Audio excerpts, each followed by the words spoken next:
வணக்கம் அன்பு நேயர்களே, உங்கள் அனைவரையும் ஆயுத எழுத்து நிகழ்ச்சிக்கு அன்போடு வரவேற்கின்றோம். நரேந்திர மோடி தலைமையிலான அரசு பொறுப்பேற்று செயல்பட தொடங்கியுள்ளது. மோடி அமைச்சரவையை பொறுத்த வரைக்கும் பல புதிய அம்சங்கள் சேர்க்கப்பட்டிருக்கின்றன. சிறிய அரசு சிறந்த நிர்வாகம் அப்படிங்கிற கோட்பாட்டின் அடிப்படையில் அமைச்சகங்கள் ஒன்றுபடுத்தப்பட்டுள்ளன. பழைய அரசாங்கத்தில் இருந்த பல பழைய அம்சங்கள் தொடரவே செய்கின்றன அப்படிங்கறதையும் குறிப்பிட்டாக வேண்டும். அமைச்சரவையை பொறுத்த வரைக்கும் சர்ச்சைகள் உருவாகாமல் இல்லை. கல்வி அமைச்சர் என்ன கல்வி படித்திருக்கிறார், அவர் கிராஜுவேட் கூட இல்ல என்ற சர்ச்சையை எல்லாம் காங்கிரஸ் எழுப்பி இருக்கிறது.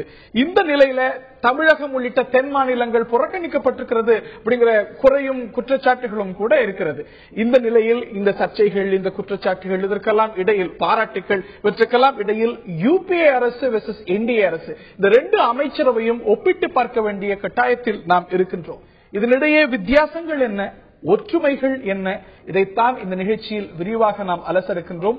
முதலில் இந்த ரெண்டு அரசாங்கம், இந்த அமைச்சகங்கள்ல இருக்கக்கூடிய ஒற்றுமையான விஷயங்கள், வேறுபட்ட விஷயங்கள், இவற்றையெல்லாம் விளக்குகிறார் எமது சிறப்பு செய்தியாளர் சலீம். காங்கிரஸ் அமைச்சரவை, பாஜக அமைச்சரவை, ஒற்றுமைகள் என்ன, வேற்றுமைகள் என்ன? முதல்ல ஒற்றுமைகளை பார்த்திடலாம். சராசரி வயது, ஒரு அமைச்சரோட சராசரி வயது என்று எடுத்துக்கொண்டால் பாஜக அமைச்சரவையில 60 தான் சராசரி வயது, காங்கிரஸ் அமைச்சரவையில 63 சராசரி வயதாக இருந்திருக்கிறது. கோடீஸ்வரர்கள் பட்டியலை எடுத்துக்கொண்டால் பாஜக அமைச்சரவையில் 75% மேல் கோடீஸ்வரர்கள், காங்கிரஸ் அமைச்சரவையிலும் 75% மேல் கோடீஸ்வரர்கள். கூட்டணி கட்சிகளை எடுத்துக்கொண்டால் காங்கிரஸ், பாஜக இருவருமே சம வாய்ப்பு கொடுத்திருக்காங்க. 4 கேபினெட் அமைச்சர்களை அமர்த்திருக்காங்க கூட்டணியிலிருந்து. வேற்றுமைகளை எடுத்துக்கொண்டால் காங்கிரஸ் அமைச்சரவையில 71 அமைச்சர்கள் இருந்திருக்காங்க. பாஜக அமைச்சரவையில தற்பொழுது வரைக்கும் 45 அமைச்சர்கள் மட்டும்தான். அது மட்டும் இல்லாமல் தென்னிந்தியாவை பொறுத்தவரை காங்கிரஸ் அமைச்சரவையில 23 அமைச்சர்கள் இருந்திருக்காங்க தென்னிந்தியாவிலிருந்து. பாஜக அமைச்சரவையை பொறுத்த வரைக்கும் வெறும் 6 அமைச்சர்கள் மட்டும்தான். கேரளாவிலிருந்து எந்த அமைச்சர்களும் இல்லை. குடும்ப அரசியலை பொறுத்தவரை காங்கிரஸ் அமைச்சரவை குடும்ப அரசியலுக்கு இடமளித்திருக்கிறது. பாஜக அமைச்சரவை குடும்ப அரசியலுக்கு இடமளிக்கவில்லை. 45 அமைச்சர்கள்ல 2 அமைச்சர்கள் மட்டும்தான் குடும்ப அரசியல் பின்னணி கொண்டவர்களாக விளங்குகிறார்கள். பெண் அமைச்சர்களை பொறுத்தவரை காங்கிரஸ், பாஜக ஒரே வாய்ப்பு கொடுத்திருந்தாலும் முக்கிய இலாக்காவை பொறுத்தவரை காங்கிரஸை காட்டிலும் பாஜக தான் பெண்களுக்கு முக்கிய இலாக்காவை வழங்கியுள்ளது. உதாரணத்துக்கு வெளியுறவுத்துறையை சுஷ்மா ஸ்வராஜ் கொடுத்திருக்காங்க. இதே மாதிரி ஸ்மிருதி இரானிக்கு முக்கியமான துறைகளை கொடுத்திருக்காங்க. குற்ற பின்னணியை பொறுத்தவரை பாஜக அமைச்சரவையில 30% அமைச்சர்கள் குற்ற பின்னணி கொண்டவர்கள். காங்கிரசும் இதற்கு சளைத்தவர்கள் அல்ல. போன காங்கிரஸ் ஆட்சியில குற்ற பின்னணி கொண்ட எம்பிக்களை காப்பாற்ற அவசர சட்டம் கொண்டு வந்தது நம்ம எல்லாருக்கும் நினைவிருக்கும். ராகுல் காந்தி எதிர்ப்பு தெரிவித்ததனால் அந்த அவசர சட்டம் கைவிடப்பட்டது. இதை அடுத்து சில பேர் எம்பி அப்படிங்கிற ஒரு பதவியை இழந்துட்டாங்க. பிரதமர் அலுவலகத்தை பொறுத்தவரை காங்கிரஸ் அமைச்சரவையில பிரதமர் அலுவலகம் வலுவாக இல்லை என்பதே அரசியல் வல்லுநர்களுடைய கருத்து. காங்கிரஸ் அமைச்சரவையில பல என்ஜின்கள் இருந்தது, பெட்டிகளை ஒவ்வொரு பக்கம் கொண்டு போச்சு. பாஜக அமைச்சரவையில பிரதமர் அலுவலகம் வலுவாக இருக்கிறது. ஒரே ஒரு என்ஜின் தான், அது பிரதமர் அலுவலகம் மட்டும்தான். எல்லா பெட்டிகளும் பிரதமர் அலுவலகத்தை பின்தொடர வேண்டும். ஒரே என்ஜின் எல்லா பெட்டிகளும் இழுத்து செல்லும் அப்படின்னு சொல்லிட்டு அரசியல் வல்லுநர்கள் கருத்து தெரிவிச்சிருக்காங்க. யுபிஏ, என்டிஏ இந்த ரெண்டு அமைச்சரவை பொறுத்தும் இருக்கக்கூடிய ஒற்றுமைகள், வேற்றுமை, இவற்றையெல்லாம் எமது சிறப்பு செய்தியாளர் சலீம் விளக்கினார். எது சிறந்தது, இதைத்தான் இந்த நிகழ்ச்சியில் விரிவாக நாம் விவாதிக்க இருக்கின்றோம். இந்த நிகழ்ச்சியில் நம்முடைய அரங்கத்தில் பங்கேற்கிறார்கள் அரசியல் விமர்சகர் திரு கிட்டி அவர்கள். நிகழ்ச்சிக்கு அவரை வரவேற்கின்றோம். அதே போல பாஜகவுடைய மாநில செயலாளர் திரு KT ராகவன் அவர்கள் இணைகிறார், அவரை வரவேற்கின்றோம். காங்கிரஸ் பிரமுகர் திரு ஹிதயத்துல்லா அவர்களும் இணைகிறார், அவரையும் இந்த நிகழ்ச்சிக்கு வரவேற்கின்றோம். என்னுடைய முதல் கேள்வி திரு கிட்டி அவர்களுக்கு, சிறிய அரசு சிறந்த நிர்வாகம் அப்படிங்கிற அடிப்படையில் சென்ற அரசை காட்டிலும் ஒரு சிறிய அரசாக நிறைய புதிய முயற்சிகள் செய்யப்பட்ட அரசு அமைக்கப்பட்டிருக்கிறது. இந்த நிலையில சர்ச்சைகள் இல்லாம இல்ல. கல்வி அமைச்சர் என்ன படித்தார் அப்படின்னு காங்கிரஸ் சர்ச்சையை எழுப்பியிருக்கிறது. பல மாநிலங்களுக்கு உரிய பிரதிநிதித்துவம் அல்ல முக்கியத்துவம் இல்லை அப்படிங்கிற ஒரு சர்ச்சையை எழுந்திருக்கிறது. உங்களுடைய பார்வையில மோடியுடைய அமைச்சரவையை எப்படி மதிப்பிடுவீங்க? அதாவது கம்பேர் பண்ணி மதிப்பிடணும்னா அது நம்ம ரொம்ப அவசரப்பட்டு பண்ற ஒரு வேலை அப்படின்னு நான் கருதுறேன். கம்போசிஷனை பொறுத்த வரைக்கும் எனக்கு அது ஒரு திருப்திகரமான விஷயம் தான். அதுக்கான காரணம் என்னன்னு பாத்தீங்கன்னா, இந்த அமைச்சரவையில முதல்ல எனக்கு ரொம்ப பிடிச்ச விஷயம் தைரியமாக செயல்பட்டு இந்த அமைச்சரவை அமைக்கப்பட்டிருக்கிறது. ஒரு செல்ஃப் கான்பிடன்ஸ் இதுக்கு தேவை. ஏனென்றால் இதுல அனுபவம் வாய்ந்தவர்களும் இருக்கிறார்கள், புதுமுகங்களும் இருக்கிறார்கள். ஒரு நல்ல ஒரு தலைமை பண்பு என்னன்னா பேஷனேட், ஆர்வத்தோடு ஈடுபாடோடு செயல்படக்கூடிய இளைஞர்களை, யூத் பாப்புலேஷன், அவங்களை ஊக்குவிக்கக்கூடிய அளவுக்கு அவங்களுக்கும் சில பொறுப்புகளை கொடுப்பது மிக நல்லது என்று நான் கருதுகிறேன். as an HRD person அப்படிப்பட்ட ஒரு பரிமாணத்தையும் நான் இதில் பார்க்க முடியும். அரசாங்கத்திலும் இருந்தது. மனிஷ் திவாரி இருந்தால் நிறைய இளைஞர்கள் இருந்தாங்க. ஜோதிராதித்ய இதை பொறுத்த வரைக்கும் இது ஒரு மிக அருமையான ஒரு ஆரம்பம் என்று தான் நான் நினைக்கிறேன். இட்ஸ் a good start அப்படிங்கிறது உங்களுடைய பார்வை. அவர் சொல்வது போல நல்ல விஷயங்கள், நல்ல அம்சங்கள் இருக்கவே செய்கின்றன. அதற்கு வாழ்த்துக்கள், அதற்கு குடோஸ். ஆனாலும் பல அம்சங்களை முந்தைய அரசாங்கத்தோடு நீங்க ஒத்து போறீங்க, இல்ல அதை காட்டிலும் சூப்பர் சீட் செய்றீங்க. பிரதானமா நீங்க அவங்க மீது வைத்த குற்றச்சாட்டு ஊழல் குற்றச்சாட்டுகள், டெயின்டட் மினிஸ்டர்ஸ் இருக்காங்க, கிரிமினல் பின்னணிகள் கொண்ட அமைச்சர்கள் இருக்காங்க. போராட்டம் எல்லாம் நடத்தினீங்க, எவ்வளவு எதிர்ப்பு குரல் கொடுத்தீங்க. ஆனா இந்த அமைச்சருடைய கம்போசிஷன் பாருங்க, 30% அமைச்சர்கள் குற்ற பின்னணி உள்ளவர்கள். அதுல 8 பேர் மீது, அதுல பிரதானமா இருக்கக்கூடிய 8 பேர் மீது மிக தீவிரமான சீரியஸ் கிரிமினல் சார்ஜஸ் இருக்கு. கொலை முயற்சி, மத நல்லிணத்துக்கு குந்தகம் விளைவித்தல், ஆழ்கடத்தல், கிட்னாப்பிங், அப்டக்ஷன் உள்ளிட்ட மிக தீவிரமான குற்றச்சாட்டுகளை சுமந்திருக்கிறார்கள் பிரதான அமைச்சர்கள். குற்ற பின்னணியோடு இருக்க காங்கிரஸ் சர்க்கார் அப்படின்னு சொன்னீங்க. எந்த அளவுக்கு வேறுபட்டு இருக்கிறது? 30% have criminal case. அதாவது நான் உங்களுடைய கேள்விக்கு வர்றதுக்கு முன்னாடி நீங்க ஒரு கிளிப்பிங் காமிச்சிங்க, அது கொஞ்சம் சொல்லிட்டு இதுக்கு வரலாம்னு நினைக்கிறேன். முக்கியமான வித்தியாசம், பொதுவாக ஒரு அமைச்சரவை அமைப்பது ப்ரெரோகேட்டிவ் ஆஃப் தி பிரைம் மினிஸ்டர் சொல்லுவாங்க. கடந்த காலத்துல ப்ரெரோகேட்டிவ் ஆஃப் தி பிரைம் மினிஸ்டர்ல நீரா ராடியாவும் ஒரு தொலைக்காட்சியினுடைய ஆசிரியர்களும் முடிவு பண்ணாங்க நாட்டுடைய அமைச்சர்களாக யார் வரணும். ஆனா இப்ப அப்படி இல்ல. Definitely it was prerogative of the prime minister அப்படி இருந்தது. அதே போல யூபிஏ அரசாங்கத்துல கூட்டணி கட்சிகளுக்கு எல்லாம் அமைச்சரவை பொறுப்புகளை கொடுத்தாங்க அப்படின்னு சொன்னாங்க. இப்ப நாங்க கொடுத்திருக்கிறோம்.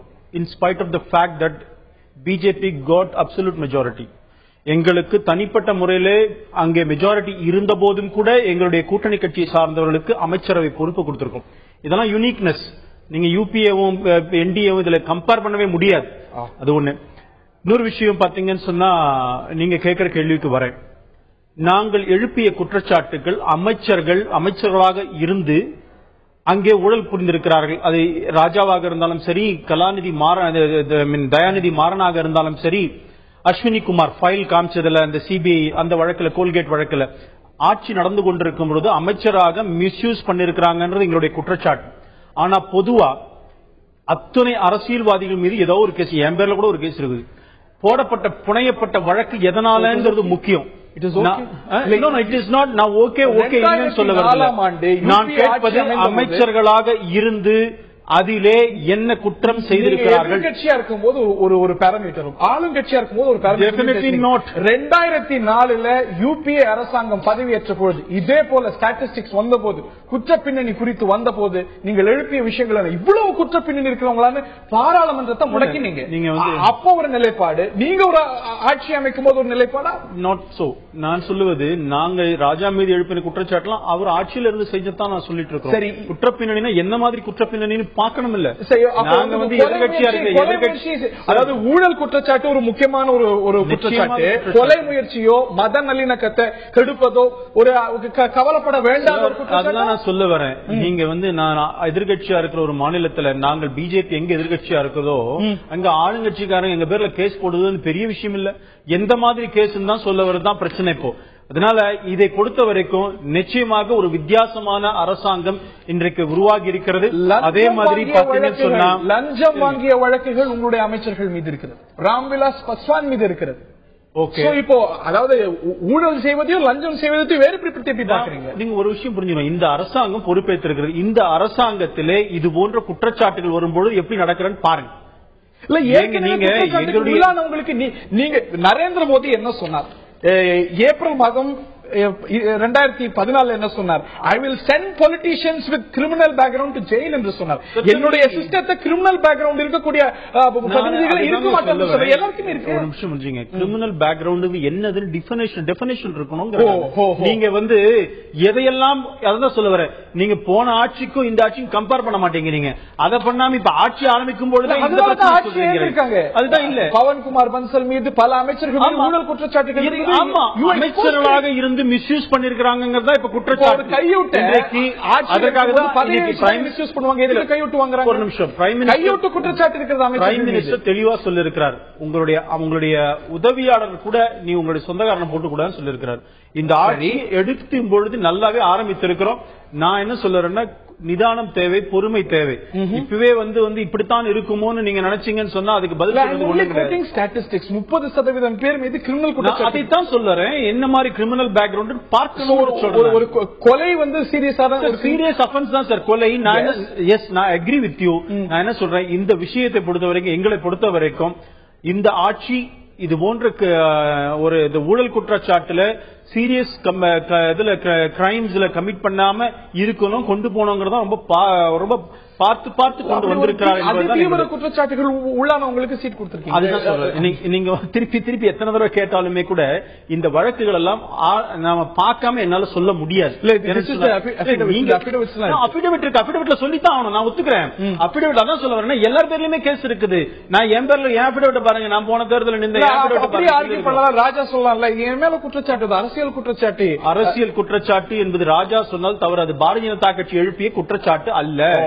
2G வழக்கில் கண்ட்ரோலர் அண்ட் ஆடிட்டர் ஜெனரல் எழுப்பிய குற்றச்சாட்டு உச்சநீதிமன்றத்தில் தனியாக அப்சர்வேஷனே இருக்கிறது. நேரடியாக கண்காணிக்கப்பட்ட வழக்கு. சுப்ரீம் கோர்ட் ஸ்ட்ரெச்சர்ஸ் பாஸ் பண்ணிருக்கு. அப்சர்வேஷன் சிபிஐ கைது செய்திருக்கிறது. சிபிஐ கைது செய்திருக்கிறது. எந்த அடிப்படையில் பவன்குமார் பன்சல் எந்த அடிப்படையில் அவர் மீது நிரூபிக்கப்பட்டதா? அவர் மீது குற்றச்சாட்டு நிரூபிக்கப்பட்டதா? அமைச்சர் ராஜினாமா செய்யணும்னு சொன்னீங்க. செஞ்சார்ல அவரு. அவருடைய ஏற்றுக்கொண்டார்ல, அவரு ஏற்றுக்கொண்டு ரிசைன் பண்ணார்ல. நான் சொல்ல அதை நிக்க வேண்டியதான், நான் பண்ணலன்னு சொல்ல வேண்டியதானே. அஸ்வினி குமார் ஏற்றுக்கொண்டார்ல, ஆமா ஃபைல காமிச்சு ஒத்துக்கிட்டார்ல. பவன்குமார் பன்சல் மீது இருக்கக்கூடிய குற்றச்சாட்டோ ராஜா மீது இருக்கக்கூடிய குற்றச்சாட்டோ நிரூபிக்கப்படல. அதே போலதான் நிரூபிக்கப்படலை என்று ஏற்றுக்கொள்கிறேன். கோர்ட்டில் நீதிமன்றத்தில் இருக்கிறது ஏற்றுக்கொள்கின்றேன். நான் என்ன சொல்றேன், அந்த கேஸ்ல நீதிமன்றத்துடைய பார்வை எப்படி இருந்தது?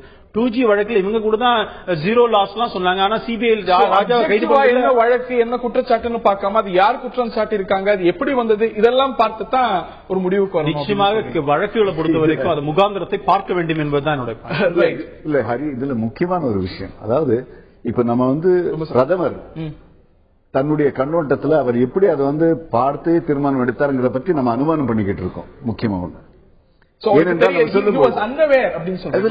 அதை பத்தி நம்ம அனுமானம் பண்ணிக்கிட்டு இருக்கோம். ஒரு முக்கியமான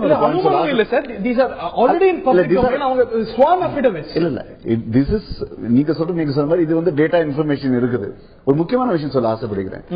ஒரு சில வாரங்களுக்கு முன்பு, தேர்தலுக்கு சற்று முன்பு, மோடி அவர்களிடம் ஒரு கேள்வி கேட்கப்பட்டது.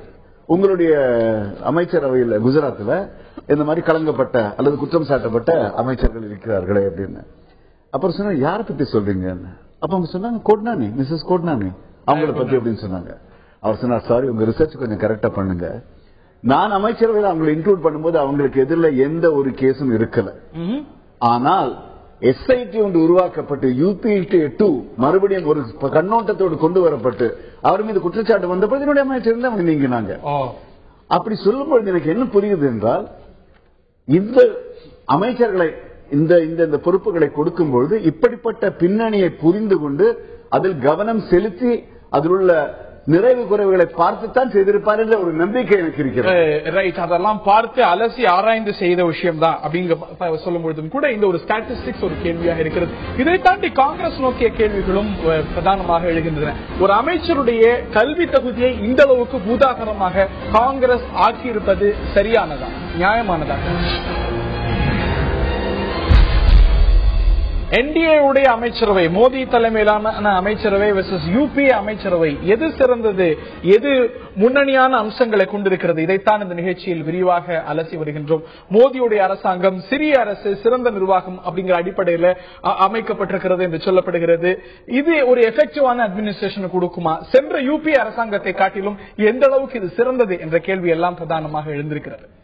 நான் திரு ஹிதயத்துல்லா அவர்கள்ட்ட கேட்க இருக்கின்றேன், காங்கிரஸ் உடைய திரு ஹிதயத்துல்லா அவர்கள்ட்ட கேட்க இருக்கின்றேன்.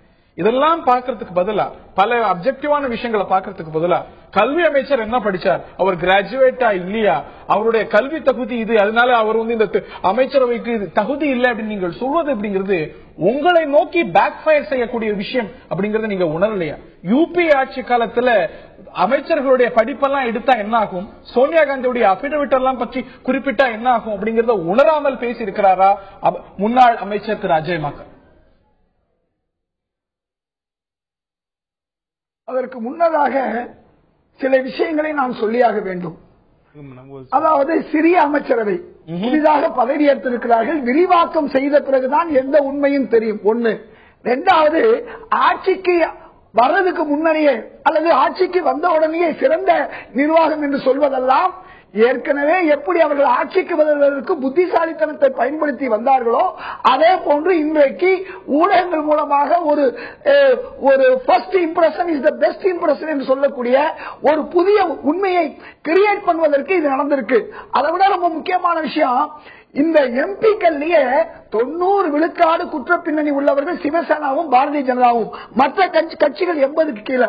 அதுல இருந்து நீங்க மந்திரிகளை பொறுத்துனா எப்படி குற்ற பின்னணி இல்லாம இருக்க முடியும்? இரண்டாவது, இப்பதான் ஆட்சிக்கு தேர்ந்தெடுக்கப்பட்டிருக்கக்கூடிய 44 எவ்வளவு பேர் குற்ற பின்னணி இருக்கிறவங்கன்னு கணக்கெடுக்கலாமா? சொல்லி முடிச்சுக்கிறேன். இல்ல இல்ல, அவங்க மீது குற்றம் சாட்டும் பொழுது 44 பேர் தேர்ந்தெடுக்கப்பட்டவர்கள். போன ஆட்சியில் எவ்வளவு பேர் இருந்தாங்கன்னு கணக்கெடுக்கலாமா? இப்ப நான் அதைத்தான் சொல்றேன். ஒட்டுமொத்தமாக ஆட்சிக்கு வந்த பிறகு குற்றம் சாட்டப்பட்டவர்கள் என்பது வேறு. ஆட்சிக்கே வர்றதுக்கு முன்னாடி இனி வந்தாத்தானே யார் யார் என்ன பண்ண போறாங்கன்னு தெரியும். இது ஒரு பக்கம் வச்சுக்குவோம். நீங்க கேட்டீங்களே கல்வி பின்னணி என்னன்னு, காமராஜர் கூட எதுவும் படிக்காதவர், எம்ஜிஆரும் படிக்காதவர் ஆட்சிக்கு வந்தாங்க. ஆனா அவர் கல்வி அமைச்சரா வரல. தொழில் அமைச்சரா வெங்கட்ராமனை போட்டாரு, கல்வி அமைச்சரா சிஎஸ் போட்டாரு படிச்சவர்களை. இப்ப நாங்க என்ன கேட்கிறோம்னா, படிக்கலைனாலும் பரவாயில்லை. மௌலானா ஆசாத் கல்வி அமைச்சர் என்ன படித்தார்? மௌலானா ஆசாத் கிராஜுவேட்டா? மௌலானா ஆசாத் கிராஜுவேட்டா இல்ல? அப்போ உங்களுடைய பொறுத்த வரைக்கும் பிரதமரோ முதலமைச்சரோ கல்வி அவங்களுக்கு கிராஜுவேஷன் இல்லாம இருக்கலாம், ஆனா கல்வி அமைச்சருக்கு கிராஜுவேஷன் இருக்கணும்னு அரசியலமைப்பு சட்டத்துல எந்த இடத்துல இருக்கு? Show me one place.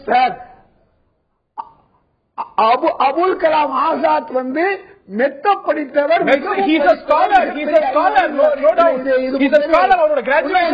சொல்லுங்க. நான் சொல்லி முடிச்சுக்கிறேன். அதாவது கல்வி, அதாவது நான் சொல்றதை கொஞ்சம் கேட்கணும். நீங்க 2 சர்டிபிகேட்ட காமிச்சிருக்காங்க. 2004 BA படித்ததாக போலியான ஒரு சர்டிபிகேட், 2014 பிகாம் படித்ததாக ஒரு போலியான சர்டிபிகேட். பாண்டிச்சேரி 2004 சோனியா காந்தியுடைய அபிடவிட், அதுக்கப்புறம் அடுத்த தேர்தலில் சோனியா காந்தியுடைய அபிடவிட். ஒரு கல்வி அமைச்சரா வரவங்க மட்டும் அபிடவிட்ல சரியா போடணும். இல்ல கல்வி அமைச்சரா இருக்கிறவங்க அபிடவிட்ல இருக்கணும். இல்ல இல்ல, ஏன் நியாயம் இல்ல? பை யுவர் லாஜிக் கல்வி அமைச்சரா வரவங்க அபிடவிட்ல 2 தேர்தல் ஒரே மாதிரி கொடுக்கணும். ஆனா அமைச்சரா இருந்தார்களா? கல்வி அமைச்சர் தான் அபிடவிட்ல ஒரே மாதிரி கொடுக்கணுமா? இப்ப பிரச்சனை இல்ல இல்ல, சோனியா காந்தி 2 அபிடவிட்லயும் ஒரே மாதிரி ஒரே பல்கலைக்கழகத்துல படித்ததா கொடுத்தாரா? ஒரே பல்கலைக்கழகத்துல படித்ததா கொடுத்தாரா? அதுல முரண்பாடுகள் வரலையா?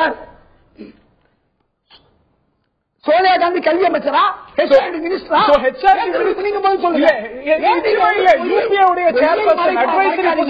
நான் கேட்கிற கேள்வி கல்வி அமைச்சர் இல்ல, கல்வி அமைச்சர் இல்ல. நான் திருப்பி கேட்கிறேன், கல்வி அமைச்சர் தான் இருக்கணுமா?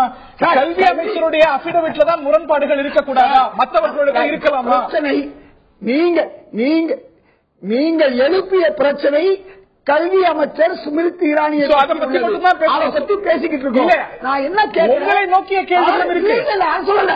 இப்ப நீங்க சோனியா காந்தியை பற்றி இன்னைக்கு விவாதம் வைக்கலாம். கேட்கிற கேள்வி கல்வி ஒரு குற்றச்சாட்டு நீங்க சொல்லும் போது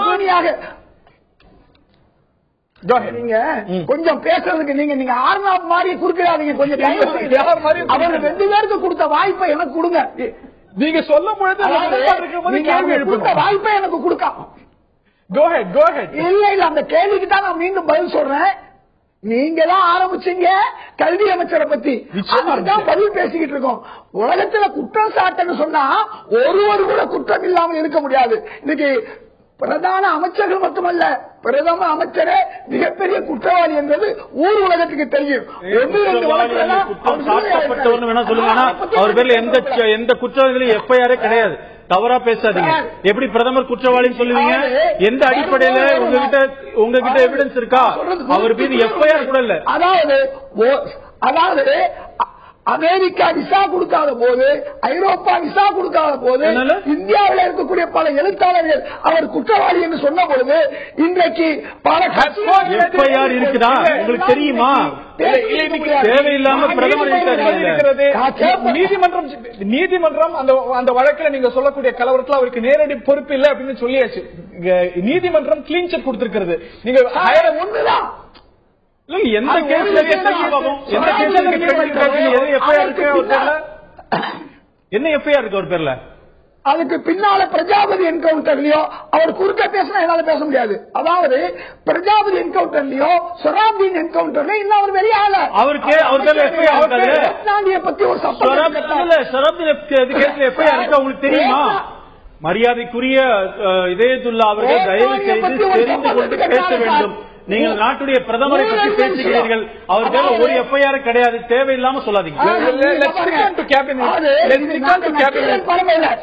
அதாவது நெற்றிக்கண் திறப்பினும் குற்றம் குற்றமே என்று சொல்லக்கூடிய இடத்துல நாம இதயத்துல்லா கல்வி அமைச்சர் பற்றியே பேசுவோம். கல்வி அமைச்சர் பற்றியே பேசுவோம். எந்த இடத்துல கல்வி அமைச்சர் போஸ்ட் கிராஜுவேட்டா இருக்கணும் இந்திய அரசியலமைப்பு சட்டத்தில் சரியான தரத்துக்கு நீங்க எந்த இடத்துல அரசியலமைப்பு சட்டத்தில் ஒரு இடத்துல காட்டிருக்கீங்க? நான் கேட்கிற கேள்வி அவரை பத்தி நான் பேசல. இந்த மாதிரி முரண்பாடாக சான்றிதழ் கொடுத்த ஒருவர் கல்வி அமைச்சராக இருந்தால் அவர் என்ன பாண்டிச்சேரி கல்வி அமைச்சர் என்ன? ரெண்டு பேருக்கு வித்தியாசம் இல்ல. சான்றிதழ் பத்தி நீங்க முதல்ல பிரச்சனை எழுப்பல. அவருடைய கிராஜுவேஷனை பத்தி தான் அஜய் மாக்கான் முதல்ல குற்றச்சாட்டு எழுப்பினார். அதுக்கு பிறகு வரக்கூடியதான் மற்றவை எழுப்பவே இல்லை.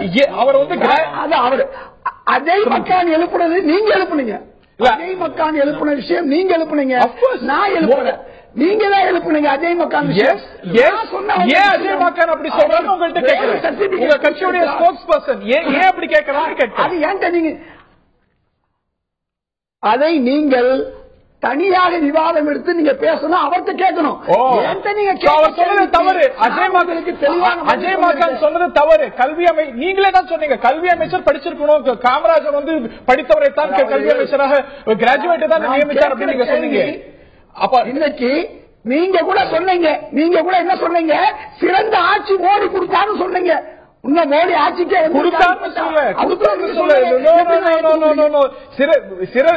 சிறிய அரசு சிறந்த நிர்வாகம் சொல்றாங்க. எப்படி ஆட்சி வந்து கொடுக்க முடியும்? இன்னைக்கு நீங்க கேரளா மட்டுமல்ல பல மாநிலங்கள்ல பிரதித்துவம் கொடுக்கப்படல. அதை பத்தி பேசலாம். ஒரு இஷ்யூல இன்னொரு ஜம்ப் பண்றீங்க. என்னுடைய கருத்தை சொல்லணும்னு விரும்புறேன். இப்போ இவர் சொல்றார் மரியாதைக்குரிய தெளிவா சொல்றேன். ஒரு கல்வி அமைச்சர் என்பவர் இருக்க வேண்டுமோ என்று மக்கள் எதிர்பார்க்கிறார்களோ அது இல்ல. எப்படி இருக்கணும் எதிர்பார்க்கிறாங்க? எப்படி இருக்கணும் எதிர்பார்க்கிறாங்க? சார் போலியா இருப்பா சார். சார் கல்வி என்பது அதுல வந்து படிக்கக்கூடிய மாணவர்களுக்கு ஒரு விஷயம் இருக்கணும்.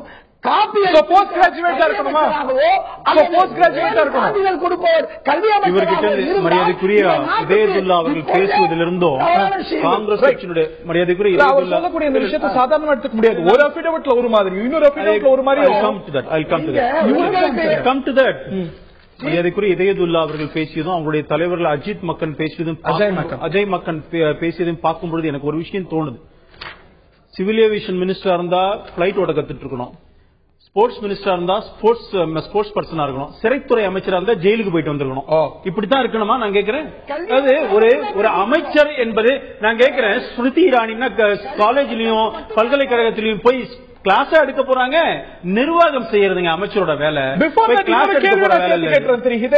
ஒரு இளைஞர் நல விவகாரத்துறை அமைச்சரா யார போட்டீங்க? 70 வயசு தாண்டி MS கில்ல போட்டீங்க. அது முரண்பாடு இல்லையா? அது முரண்பாடு இல்லையா? ஒரு இளைஞர் விவகாரத்துறை அமைச்சருக்கு 70 வயசுக்கு கீழே கிடைக்கிறீங்க. டெண்டுல்கராவது கொடுத்துருக்கலாம் நீங்க. இளைஞர் மற்றும் விளையாட்டு இது மட்டும் ஒரு கல்வி மட்டும் இல்ல, ஹெச்ஆர்டி அப்படிங்கும்போது லேபர் உள்ளிட்ட பல விஷயங்கள் வரும். இல்ல 2-3 விஷயங்கள் நம்ம கொடுத்துருக்கலாமே. நீங்க தான் எம்பியா கொடுத்தீங்களா டெண்டுல்கருக்கு? இல்ல நண்பர் ஹிதாயத்துல்லா அவர்களுக்கு அவர் சொன்ன விஷயத்திலிருந்து சில அழகான சில பாயிண்ட்ஸ் இருக்கு. ஒருவர்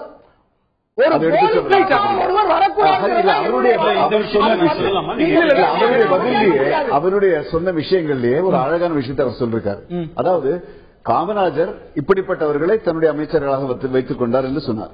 அதாவது என்ன சொல்றாருன்னா, தலைமை பண்பு இருந்தால் அவர்கள் கீழே மிக சிறப்பான நிர்வாக திறமை கொண்டவர்களை வைத்துக் கொண்டு சிறப்பாக அமைச்சரை நடத்தலாம். அந்த தலைமை பண்பு ஸ்மிருதி இரானியிடம் இருக்கலாம், அதனால் அவருக்கு அந்த பொறுப்பு கொடுத்திருக்கப்படலாம் அப்படிங்கறத நம்ம மறுக்கவே முடியாது. She can still manage. நீங்க சொன்ன அந்த விஷயத்தை அதை தாண்டி அவர் சொல்லக்கூடிய விஷயம் 2004 அவர் கொடுத்த அபிடவிட்ல அவர் இதை படிச்சிருக்கேன் அப்படின்னு சொல்றாரு. 2009 வேற ஒண்ணு கொடுக்கிறார். இந்த முரண்பாடு நிச்சயமா சுட்டி காட்டப்பட வேண்டிய தவறே கிடையாது. நீங்க சொன்ன நல்லது. இதை குறைகளா குற்றங்களாங்கிற அந்த தராதரத்தை நம்ம எடுத்து பார்க்கணும். குறைகளா குற்றங்களா? அது குற்றங்கள் என்றால் நீங்க சொன்னது மாதிரி சோனியா காந்தி அம்மையார் இருந்து ஆரம்பிச்சு எல்லாருக்கும் அது குற்றம் தான். குறைகள் என்று சொன்னா அந்த குறையை நம்ம தாண்டி போக வேண்டுமா? அது குறையா குற்றமாங்கிறத கூட தீவிரமாக ஆராய்ந்து பார்க்கறது நல்லது. நம்ம முடிவெடுக்க வேண்டிய அவசியம் இல்லை. எக்ஸ்பெக்ட்ஸ்ல பாத்தீங்கன்னா இந்த விஷயத்துல இப்போ ஸ்மிருதி இரானுடைய அபிடவிட் பத்தி பேசினாங்க. நீங்க சோனியா காந்தி அபிடவிட் சொன்னீங்க. ராகுல் காந்தி அப்படித்தான் 3 தேர்தல 3 மாதிரி கொடுத்திருக்காரு. அது மாத்திரமல்ல, அவருடைய assets and liabilities doctor Subramaniam சாமி எலெக்ஷன் கமிஷன் ஒரு பெட்டிஷன் போட்டு அதை விசாரிக்க சொல்லி எலெக்ஷன் கமிஷன் ஒரு ஆர்டர் போட்டிருக்குது. ராகுல் காந்தியோட அவர் தேர்தல் அந்த அபிடவிட்ல தன்னுடைய சொத்து மதிப்பை சரியா கொடுக்கலன்னு சொல்லிட்டு அதுக்கு விசாரணை போட்டிருக்கு. இப்ப ஆனா நம்முடைய அந்த தேர்தல் சட்டங்கள்லாம் பார்க்கும்போது இப்ப இருக்கிறது என்னன்னு சொன்னா, இது சுப்ரீம் கோர்ட்ல இந்த மாதிரி ஒரு கேஸ் வரும்பொழுது நீதி அந்த அபிடவிட்ல தவறான தகவல் கொடுத்தாலோ அல்லது குற்றப்பின்னணி இருக்கும் பொழுது அந்த வேட்பாளருடைய நிலைமை என்ன ஆகும், எம்பி எம்எல்ஏ செலக்ட் ஆனா என்ன ஆகும்னு சுப்ரீம் கோர்ட் லா கமிஷன் ரெக்கமெண்டேட் பண்ணி அதை சொல்லுங்கன்னு சொல்லி ஜஸ்டிஸ் ஷா இப்பதான் 2 மாசத்துக்கு முன்னாடி சொல்லிருக்காங்க. கேஸ் சுப்ரீம் கோர்ட்ல இருக்கு. அவங்க ரெக்கமெண்ட் பண்ணிருக்காங்க. இன்னும் பெனிஃபிட் ஆக்ஷன் எதுவும் இல்ல. சோனியா காந்தியும் ராகுல் காந்தியும் குறிப்பிடுறீங்க. அதே போல ஸ்மிருதி இரானிக்கும் ஸ்மிருதி இரானிக்கும் விசாரிக்கப்பட வேண்டிய விஷயம். ஸ்மிருதி இரானியும் கூட அந்த மாதிரி கொடுத்திருந்தால் அதற்கு விளக்கம் கொடுக்க வேண்டியது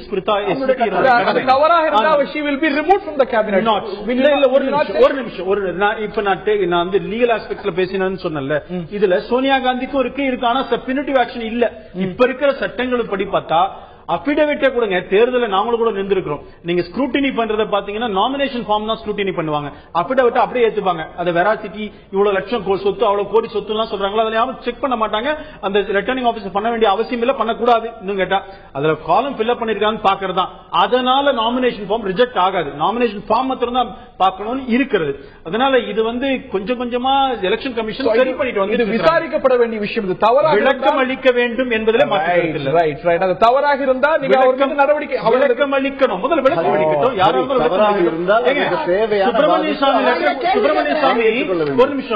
சுப்பிரமணிய சாமி புகார் அளித்தவன எலெக்ஷன் கமிஷன் விளக்கம் கேட்டு விசாரிக்கத்தான சொல்லிருக்கு. இந்த நிலையில இதை தாண்டி நம்ம பேச வேண்டிய விஷயங்களும் நிறையவே இருக்கின்றன. இந்த அமைச்சரவை பொறுத்த வரைக்கும் தென் மாநிலங்கள் பெரிய அளவுக்கு புறக்கணிக்கப்பட்டிருக்கிறாங்க.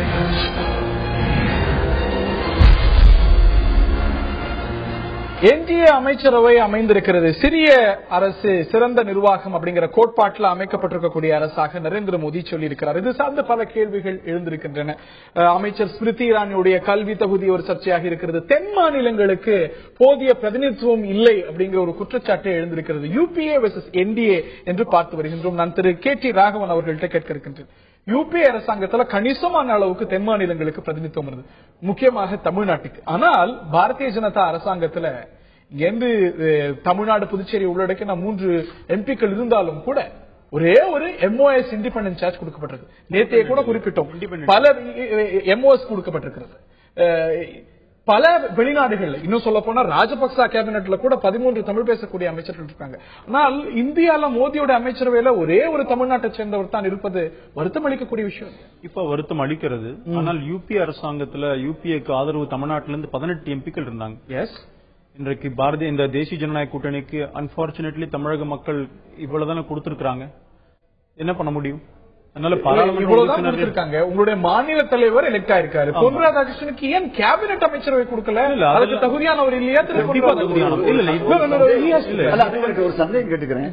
உங்களை பொறுத்தவரை நிர்மலா சீதாராமன் தமிழ்நாட்டினுடைய நிர்மலா சீதாராமன் ஆந்திரா யூனிட்டை சேர்ந்தவர் அப்படிங்கறத தெளிவுபடுத்த. அது belongs to the Andhra unit of the BJP, not the Tamil Nadu. South Indian வச்சுக்கோங்க. சவுத் இந்தியன் வச்சுக்கலாம். கூட போதுமான அளவுக்கு கேரளாக்கு இருக்கிறதா, தமிழ்நாட்டுக்கு இருக்கிறதா, யூபி ராஜஸ்தான்ல ஒட்டுமொத்தமாக ராஜஸ்தான்ல பிஜேபி வெற்றி பெற்றது. காங்கிரஸ் ஒண்ணு கொடுக்கல. ஆனா அங்க ஒரு எம்பி ஒரே ஒரு தமிழ்நாட்டை பத்தி கவலைப்படுவோம். இதே மாதிரிதான் எங்களுக்கு அந்த வருத்தம் நிச்சயமாக உண்டு. ஆனால் தமிழக மக்கள் இன்றைக்கு பாராளுமன்ற உறுப்பினராக என்டிஏவை கொடுத்திருந்தாங்கன்னா நிறைய பேர் வெற்றி பெற செய்திருக்காங்க. ஏற்கனவே அமைச்சர் அவருக்கு ஒரு அமைச்சர் இதையும் சொல்வீங்க, அப்புறம் கேஸ் இருக்குன்னு பேசுறீங்க. இல்ல இல்ல, தமிழ்நாட்டுக்கு போதிய இல்லையே. அன்புமணி ராமதாஸ் அமைச்சராக காங்கிரஸ்ல இருந்து ராதாகிருஷ்ணன் கவலை, உங்களுடைய கவலை எங்களுக்கும் இருக்கிறது. ஆனால் துரதிருஷ்டவசமாக இங்க பாராளுமன்ற செவிசாய்கள் எல்லாம் கிடையாது. பாராளுமன்ற உறுப்பினர்கள் இல்லை, தேர்ந்தெடுக்கப்படவில்லை. ஆனாலும் கூட உங்களுடைய அந்த நியாயமான அந்த வருத்தம் எனக்கும் இருக்கிறது. பகிர்ந்து நம்ம ரெண்டு பேருமே அதை ஷேர் பண்ணிக்கிறோம். பிரதமர் அதை கன்சிடர் பண்ணா நல்லதுதான். ஆனால் இந்த பிரச்சனையும் இருக்குல்ல, தமிழ்நாட்டில் இவ்வளவுதான் கொடுத்திருக்காங்க. 3 பேர் இருக்காங்க, அதுல ஒருத்தருக்கு கொடுத்திருக்கீங்க. கேபினெட் அந்தஸ்து கொடுக்கல, பொன் ராதாகிருஷ்ணனுக்கு இண்டிபெண்டன்ஸ் சார்ஜ் கூட கொடுக்கல. அதுதான் இது பிரைம் மினிஸ்டர் கிட்ட கேட்க வேண்டிய கேள்வி என்று கேட்கிறீங்க. It's prerogative of prime minister. அதனால நிச்சயமாக சந்தோஷம் இல்ல. இதே இடத்துல நீங்களே கேட்டீங்க, என்னதான் கேட்டிருக்கீங்க ஒரு தடவை. பிரதமர் கேபினெட் மினிஸ்டரா எங்களுடைய மாநில தலைவர் பிரைம் மினிஸ்டர் இப்ப மன்மோகன் சிங் ஒரு முடிவெடுத்தா அது இல்ல அப்படிங்கிறீங்க. ரொம்ப சந்தோஷப்பட்டிருப்போங்க. நான் சந்தோஷப்பட்டிருப்போம். இல்ல இப்ப வருத்தம் அளிக்கக்கூடிய விஷயம் தான். ரொம்ப தமிழ்நாடு புறக்கணிக்கப்பட்டிருக்கு. அப்படி அந்த வார்த்தைகள் நான் ஏற்றுக்க மாட்டேன். ஏன்னு சொன்னால் இந்தியா முழுவதும் வளர்ந்தாது, எல்லா மாநிலங்களும் வளர்ந்தாதான் இந்தியா வளரணும் நம்பிக்கை வச்சிருக்கிற நரேந்திர மோடி ஒரு மாநிலத்தை புறக்கணிக்கின்ற எண்ணம் கொஞ்சம் கூட நிச்சயமா அவருக்கு இருக்காது. அந்த மாதிரி எண்ணம் மாநில தலைவரே தேர்ந்தெடுக்கப்பட்ட போது அவருக்கு கேபினெட் அமைச்சர் ஏன் கொடுக்கவில்லை என்பது நிச்சயமாக மோடியோ நாளைக்கு கொடுக்கலாம் இல்ல கொடுக்க முடியாது, இப்படிதான் இருக்கணும்னு ஒன்னும் அவசியம் இல்ல. உத்தரவாதம் கொடுக்குறீங்களா? கொடுப்பாங்கன்னு நான் எப்படி என்ன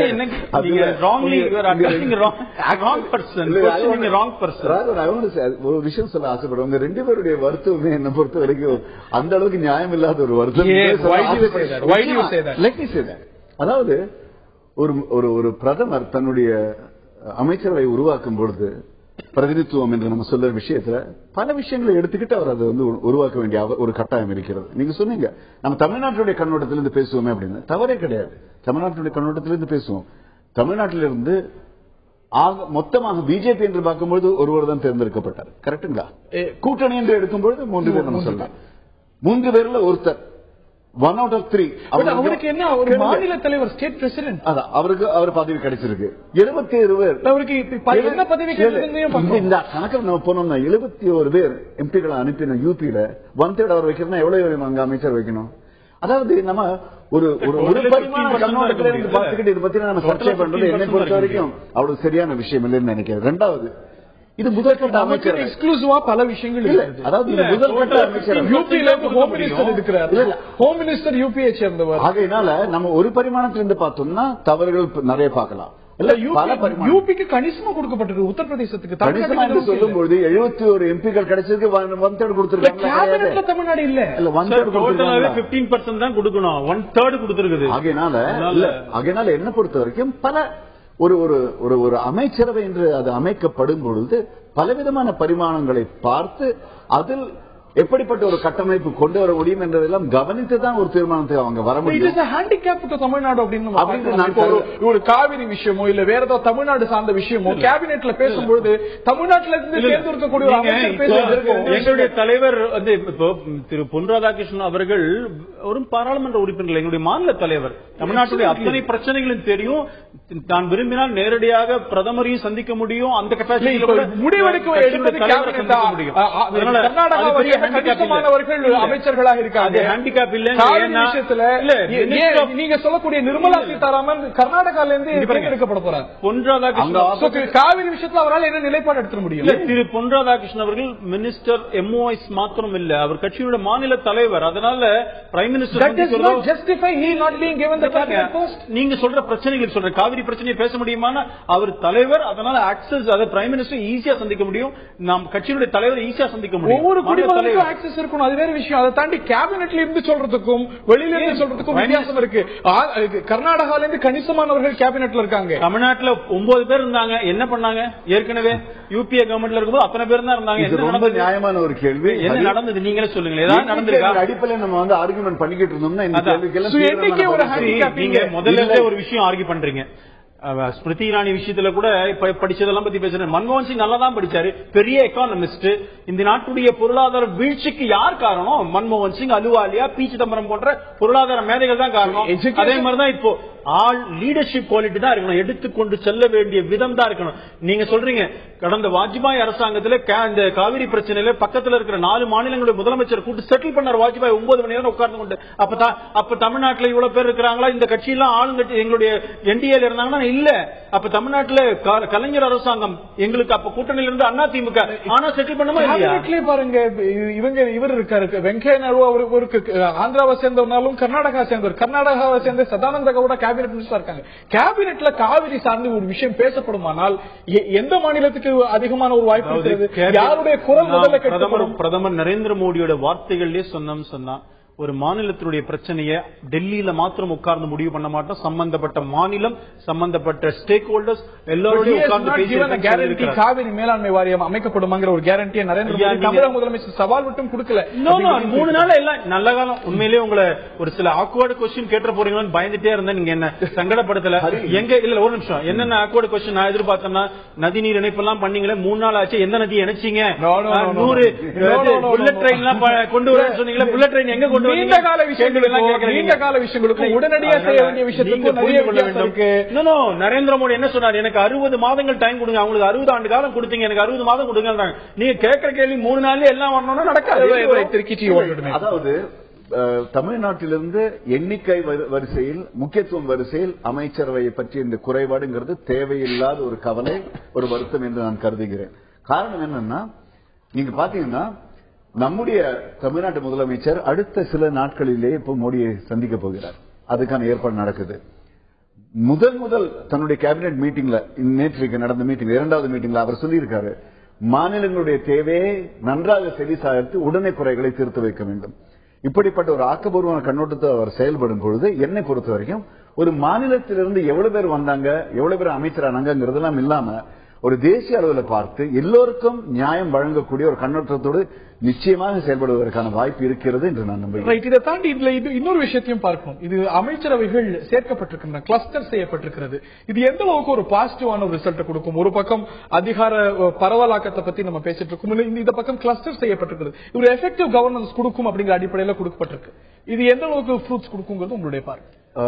என்னை பொறுத்த வரைக்கும் ஒரு நல்ல ஒரு நிர்வாக ஒரு கண்ணோட்டம், மேனேஜ்மெண்ட் அப்ரோச் என்று பார்க்கும்போது நல்ல நிர்வாக கண்ணோட்டம். அதே சமயத்துல சில சம்பந்தம் இல்லாத இலாக்காக்கள் ஒரு அமைச்சரின் கீழ் வருது. பார்லிமென்டரி அஃபேர்ஸ் அப்புறம் என்வாயன்மெண்ட், இது ரெண்டுத்துக்கும் என்ன தொடர்பு? என்னை பொறுத்தவரையும் அப்படிப்பட்ட சில இடங்கள்ல மறுபடியும் அமைச்சரவை விரிவு ஏற்படும் பொழுது தனித்தனியான பொறுப்புகள் கொடுக்கப்படும் என்ற ஒரு நம்பிக்கையும் எனக்கு இருக்கிறது. சில விஷயங்கள் ஆரம்ப கட்டத்தினுடைய செயல்பாடுகள், சில விஷயங்கள் அடுத்தடுத்த கட்டத்தில் வரும் அப்படிங்கிற நம்பிக்கையும் எனக்கு இருக்கிறது. திரு கே.டி. ராகவன் நேற்று எழுப்பின விஷயம் கூட கேட்கிறேன். நீங்க சொன்னீங்க இப்ப நல்ல வேளை நதிகள்லாம் இணைச்சிலேயே உடனடியா செய்ய முடியுமான்னு. நிச்சயமா கேட்க முடியாது, அது உடனடியா செய்ய முடியாது. ஆனா உடனடியா செய்வேன்னு நீங்க சொன்ன உத்தரவாதங்கள் உடனடியா செய்ய வேண்டிய விஷயம். உதாரணத்துக்கு தமிழ்நாட்டுடைய நீண்டகால பிரச்சனை மீனவர் பிரச்சனை, மீன்வளத்துறை அப்படின்னு ஒரு தனி அமைச்சகம் உருவாக்கப்படும் இங்கே தமிழ்நாட்டில் சுஷ்மா ஸ்வராஜ் தமிழக மீனவர்களுக்கு உத்தரவாதம் கொடுத்தார். வந்ததா? மீனவர்களுக்கு ஒரு தனி அமைச்சர் வந்தாரா? வரலையே. இது அமைச்சரை உருவாக்கும் போது என்ன செய்யணும்? அதாவதுங்க, நேற்றுக்கு எங்களுடைய அகில இந்திய செயலாளர் பேசும்போது அதற்கு ஒரு பதில் சொன்னா, நானும் கவனிச்சேன். என்னை பொறுத்த வரைக்கும் ரொம்ப அவசரப்படுறீங்க. 3 நாள்லயே நரேந்திர மோடி 60 மாசம் கேட்டிருக்கிறார். நீங்க 3 நாள்லயே பல விஷயங்கள் நடந்துடணும்னு நினைக்கிறீங்க. இன்னொரு விஷயம், 8 point development model Narendra Modi சொன்னார். அதுல பாருங்க, anti corruption measure, bring back, black money கருப்பு பணத்தை கொண்டு வருவதற்கான முயற்சி, அட்ரஸிங் ரீஜனல் ஆஸ்பிரேஷன்ஸ் அதுக்கும் சொல்லியிருக்கிறார், பிஎம்ஓ சொல்லியிருக்கிறார். கொஞ்சம் நான் என்ன சொல்றேன், அதைத்தான் சொல்லுகின்றேன். 3 நாட்கள்ல ஸ்டடி பண்ணுவதற்கு இன்னைக்கு தான் நேத்து தான் பிஎம்ஓ ஆபீஸர் சுத்தி போய் பார்த்திருக்கேன். கங்காஜல மினிஸ்ட்ரி அமைக்கிறதுக்கு எவ்வளவு நாள் ஸ்டடி பண்ணாங்க? அதே நேரத்துல நீங்க வந்து மீன்வளத்துறையை ஸ்டடி பண்ணிருக்கீங்க. பிரையாரிட்டிஸ் எல்லாமே பிரையாரிட்டிஸ் தானுங்க. Gangajal cleaning is a better priority than எல்லாமே பிரையாரிட்டின்னு சொல்லியிருக்கிறேன். அதுன்னு சொல்லல, நான் சொல்லுவது எல்லாமே பிரையாரிட்டி. நான் சொல்லுவது நரேந்திர மோடி பிரதமர் கேட்ட 60 மாதங்கள் வெயிட் பண்ணுங்க. அவரே சொன்னார், நான் 2019 ப்ரோக்ரஸ் ரிப்போர்ட் கொடுக்குறேன். 60 மாதங்கள் 3 நாள்ல. அதனாலதான் உங்களை அப்ரிஷியேட் பண்றேன். ஏன் நீங்க வந்து புல்லட் ட்ரெயினே காணும், 3 நாளா புல்லட் ட்ரெயினே காணும் கேட்காம இருக்கீங்களே, உங்களை பாராட்டுகிறேன். நதிகள் எல்லாம் இழக்கவே இல்லையேன்னு உங்களுடைய கேள்வி கேட்கிற பாராட்டுறேன். அதாவது ஒரு மீன்வளத்துறை அமைக்கப்படும் அப்படிங்கிறது கொடுத்த உத்தரவாதம். கங்கா ஜலத்தை பரிசீலிக்கிறேன் அப்படின்னு சொல்லல, உருவாக்குறேன்னு கொடுத்த உத்தரவாதம். சுஷ்மா ஸ்வராஜ் மீனவர் அந்த இதை பத்தி பேசும்பொழுது இதை பற்றி கவனம் செலுத்தும், இதற்காக அமைப்பதற்கு பரிசீலிக்கும் சொல்லியிருக்கிறாங்க. அதனால நான் என்ன சொல்றேன், எதற்குமே கொஞ்சம் வெயிட் பண்ணுங்க. 4 நாட்கள் ஆகிறது. 60 ஆண்டு காலம் காங்கிரஸ் கட்சி கிட்ட கொடுத்துட்டு இன்னைக்கு கேள்வி கூட அவங்களை கேட்க மாட்டேங்கிறீங்க.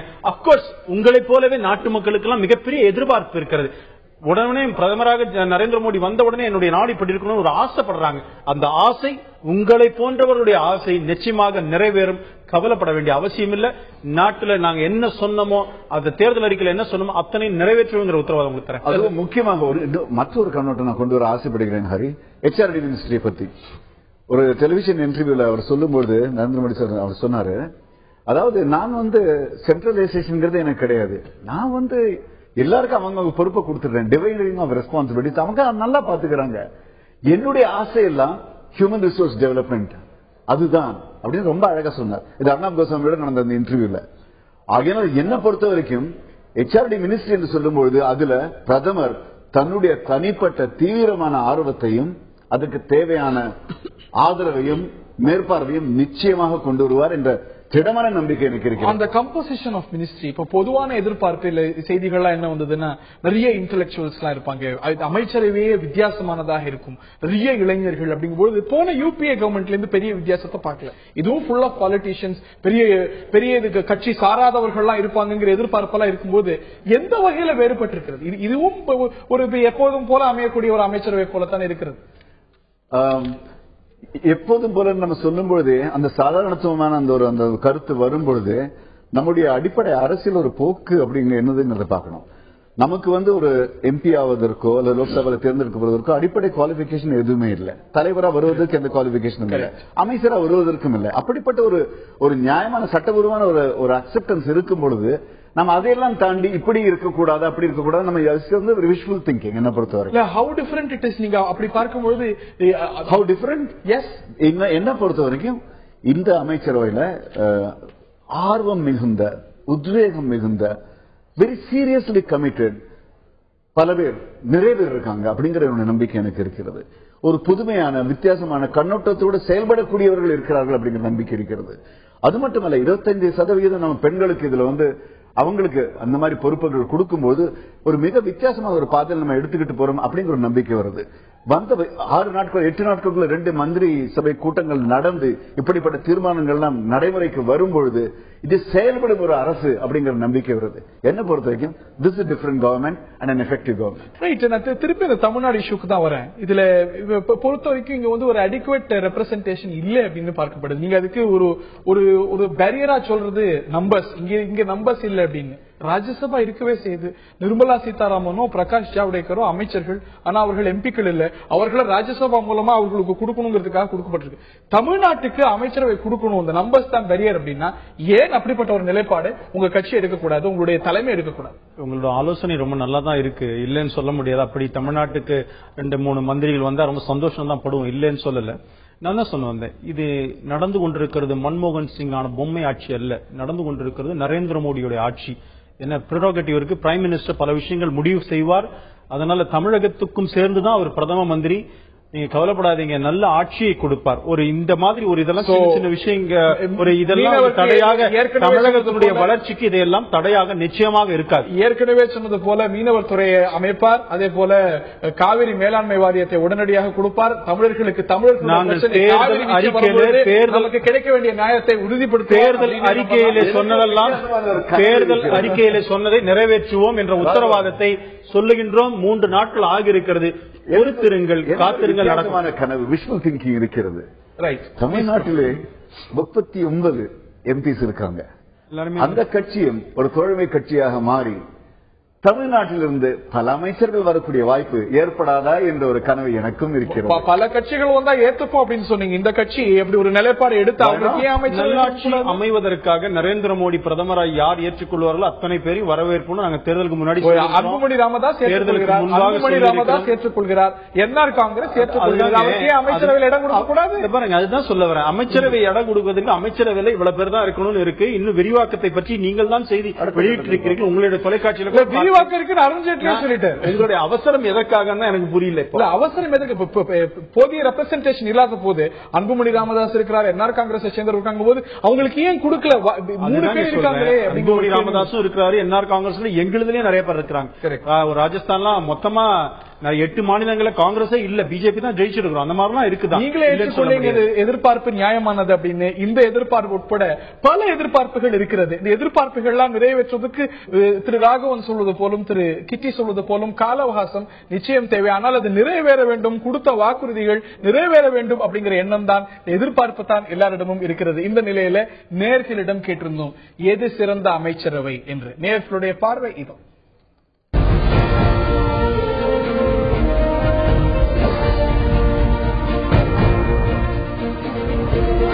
காங்கிரஸ் கூட்டணி அமைச்சரவை, யுபிஏ கூட்டணி அமைச்சரவை தான் நல்ல சிறந்த அமைச்சரவை என்று 13% சொல்லியிருக்கிறார்கள். பாஜக கூட்டணி அமைச்சரவை தான் சிறந்த அமைச்சரவை என்று 66%, ரெண்டுத்துக்கும் ஒரு பெரிய வித்தியாசமும் இல்லை என்று 21% சொல்லியிருக்கிறார்கள். எதிர்பார்ப்புகள் மிக பிரம்மாண்டமானதாக இருக்கிறது. தேவைகள் நிச்சயமாக அனைத்து மாநிலங்களுக்கும், குறிப்பாக தமிழ்நாட்டுக்கு பல தேவைகள், பல எதிர்பார்ப்புகள் இருக்கின்றன. அதை இப்பொழுது அமைந்திருக்கக்கூடிய இந்த அமைச்சரவை, மோடி தலைமையிலான அமைச்சரவை செயல்படுத்த வேண்டும் அப்படிங்கிற எதிர்பார்ப்பு தான் மேலோங்கி இருக்கிறது. செயல்படுத்தும் அப்படிங்கிற நம்பிக்கையும் இருக்க வச்சிருக்கிறது. இந்த நிலையில நம் நிகழ்ச்சியில் பங்கு கொண்ட திரு கே டி ராகவன் அவர்களுக்கும் திரு கிட்டி அவர்களுக்கும் சற்று நேரத்துக்கு முன்பாக இணைந்த திரு ஹிதயத்துல்லா அவர்களுக்கும் பார்த்தனர்களுக்கும் நன்றி தெரிவித்து விடைபெறுகின்றோம்.